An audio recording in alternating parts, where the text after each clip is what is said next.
শাহিন ভাই, বর্তমান যে ইন্টারিম গভর্নমেন্ট, এই সরকার ক্ষমতায় বসার পরে অনেকগুলো কথা বলেছে ভারতের সাথে, বিশেষ করে ভারতের 7 সিস্টার দখল করে ফেলবো, সীমান্তে কেউ পিঠ দেখাবেন না, বিএসএফ এর সাথে চোখে চোখ রেখে কথা বলবে, এই ধরনের অনেক কথা বলেছে। এবং যারা ভারত বিরোধী কঠোর কারণে অকারণে এই ধরনের মনোভাব পোষণ করে, তারা মনে করছে যে হ্যাঁ এটাই ফাইন ফাইন গুড গুড, এরকম মনে করছিল।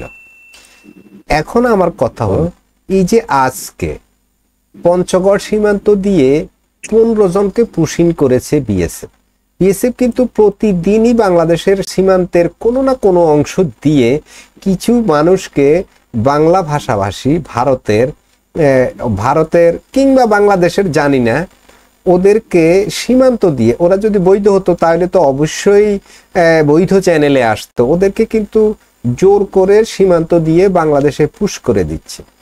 এখন এই যে পুশ করে দিচ্ছে, আমাদের যে বিজিবি আছে তারা কি সীমান্তে চোখে চোখ রেখে কথা বলতে পারছে না?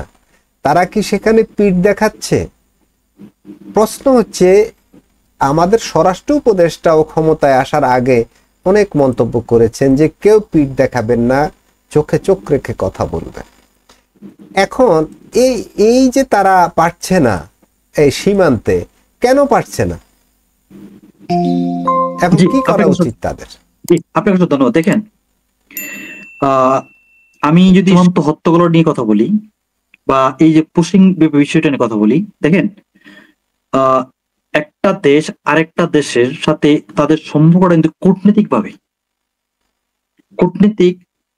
বা ডিপ্লোম্যাটিক ওয়েতে কিন্তু একটা দেশকে যদি আপনি মানে তাদের দেশের আইন শৃঙ্খলা বাহিনীকে আপনারা মার্জিত হতে বলেন, তাদেরকে যদি আপনার পরিচালিত হতে বলেন, মানে আপনি আপনার ক্ষমতা দেখায়া আপনি আরেকটা দেশের মানে আইন শৃঙ্খলা বাহিনীকে আপনি কি দমন করতে পারবেন না।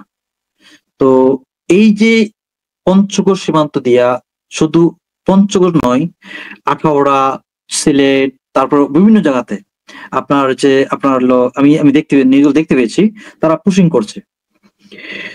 তো এখানে হয়তো জননেত্রী শেখ হাসিনার সময় ওনার যে একটা ডিপ্লোম্যাটিক একটা যে মানে একটা স্ট্রং একটা মানে আলোচনা ছিল মানে ভারতের সাথে, তারা কিন্তু এই যে দেখেন বাংলাদেশের মানুষ, আমি আসলে বাংলাদেশের মানুষের জনসচেতনের অভাব বলবো এখানে। কেন বলবো যে আপনি একটা ভিন্ন দেশের মানুষ, আপনি যদি আরেকটা দেশে আপনি প্রবেশ করতে চান তাহলে আপনার কি বৈধ ভিসা লাগবে। তো আপনি যদি বর্ডার ক্রস করতে যান, তাদের দেশের সম্পদ চুরি করতে যান বা তাদের দেশের সম্পদ যদি আপনি বিভিন্নভাবে বাংলাদেশে ঢুকাতে চান, তো তাদের যে দেশ প্রহরী যে সেনা যারা আছে, তাদের যে সিকিউরিটি গার্ড আছে, তাদের তো অবশ্যই এখানে জবাবদিহিতা করা লাগে। আপনি কি মনে করেন যে ইন্ডিয়ার কোন সাধারণ মানুষ বাংলাদেশ থেকে তাদের বাংলাদেশের অর্থ সম্পদ বা বাংলাদেশ থেকে বিভিন্ন জিনিস তারা ইন্ডিয়াতে নিয়ে যাচ্ছে? এটা তো এই ধরনের নিউজ তো বাংলাদেশের টিভিতে আসে না। কেন আসে না? কারণ এই কাজটা ইন্ডিয়ার জনগণ তারা করে না।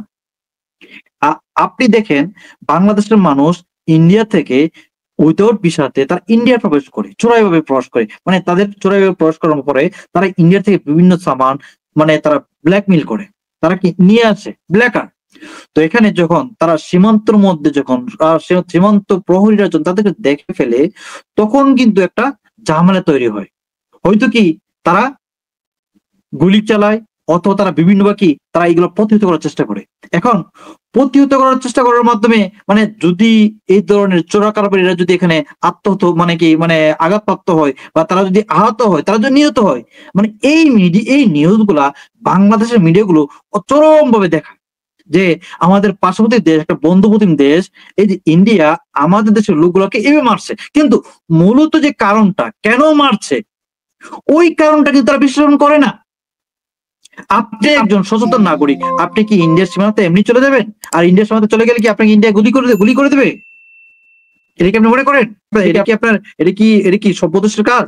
সভ্য দেশের কাজ না। কারণ আপনি যদি আরেকটা দেশের সম্পদ চুরি করতে চান, আপনি যদি আরেকটা দেশের সম্পদ মানে ব্ল্যাকমেইল করতে চান, তাহলে তো আপনি ওরা তাদের সম্পদ রক্ষার জন্য তারা তাদের আইনে যা আছে তারা তাই করবে। এটা স্বাভাবিক। কিন্তু আমাদের দেশের মিডিয়াগুলো এই যে নিউজগুলো তারা প্রকাশ করছে না, তারা গোপন রাখছে। মূলত আমার দেশের নাগরিক তিনি কেন ইন্ডিয়া গিয়েছিলেন, আর তার কি ভিসা ছিল কিনা, কেন তিনি এই যে একটা মানে মনে করেন যে একটা কনফ্লিক্ট আমাদের পার্শ্ববর্তী দেশের সাথে একটা কনফ্লিক্ট করার চেষ্টা করছে। শুধু আমি এই যে ইন্ডিয়ার বিভিন্ন প্রদেশে শুধু বাংলাদেশি লোকেরা অবৈধভাবে যে এখানে কি তাদের আস্তানা গেড়েছে, তারা বিভিন্ন উপকরণ জড়িত। আপনি যদি প্রমাণ চান, হাজার প্রমাণ আমার কাছে আছে। বুঝতে পারছেন তো? একটা দেশ, বন্ধুপ্রতিম একটা দেশ, তাদের সাথে যে ধরনের আলাপ মানে ব্যবহার আপনার করা দরকার, তো বাংলাদেশের পুলিশ, বাংলাদেশের সেনাবাহিনী, বাংলাদেশের বিজেপি বর্ডার গার্ড, তাদের কি সেই সক্ষমতা আছে যে ইন্ডিয়ার বিজেপির সাথে তারা চোখে চোখ রেখে কথা বলবে?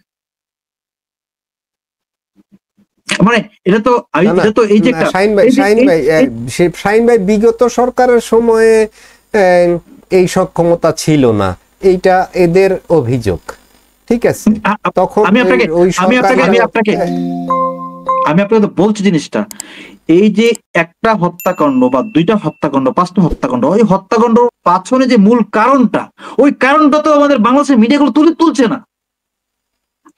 আমি বাংলাদেশের নাগরিক, আমি কেন ইন্ডিয়াতে অবৈধ প্রবেশ করব? আমার এখানে কি স্বার্থ জড়িত আছে?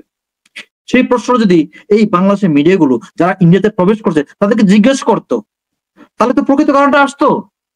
আপনি আরেকটা দেশ, বন্ধুপ্রতিম একটা দেশ, আপনি যেমন আপনার দেশকে রক্ষার জন্য আপনার সর্বস্ব দিয়ে চেষ্টা করবেন, তাহলে ইন্ডিয়া তাদের মাতৃভূমি রক্ষার জন্য তারা কি নিজের সর্বস্ব দিয়ে চেষ্টা করবে না? আপনি কি মনে করেন? আপনি ডিপ্লোমেটিক ভাবে জনতা শেখ হাসিনা যতগুলো হত্যাকাণ্ডকে তারা এই ডিপ্লোমেটিক আলোচনার মধ্যে তারা কি মানে প্রতিহত করতে পারছে। তো এই সরকার তো মানে এই সরকার আসার পরে তারা তো ইন্ডিয়া বিরোধী, তারা তো ইন্ডিয়ার সাথে কোনো সম্পর্ক রাখতে চায় না, তারা তো ইন্ডিয়ার মানুষকে তারা মানে বাংলাদেশের বিজেপি কয়টা ইন্ডিয়ান মানুষকে মারছে বলেন তো? কেন তারা পারছে না? কেন তারা পারছে না?